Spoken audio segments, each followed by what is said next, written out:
باندې ظلم کول دا انتهایی او ناکاره عمل دی.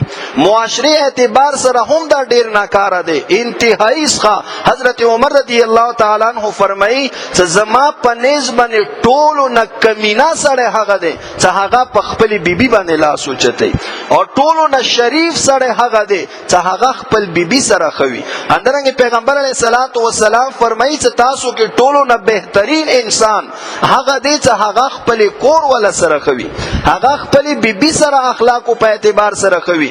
بهر خو هر یو سره نیک نیک کیږي، بهر خو هر یو سره امیر صاحب کیږي، خوش اخلاق کیږي، گپ شپ لګي. دا د تا ول اخلاق نه دي.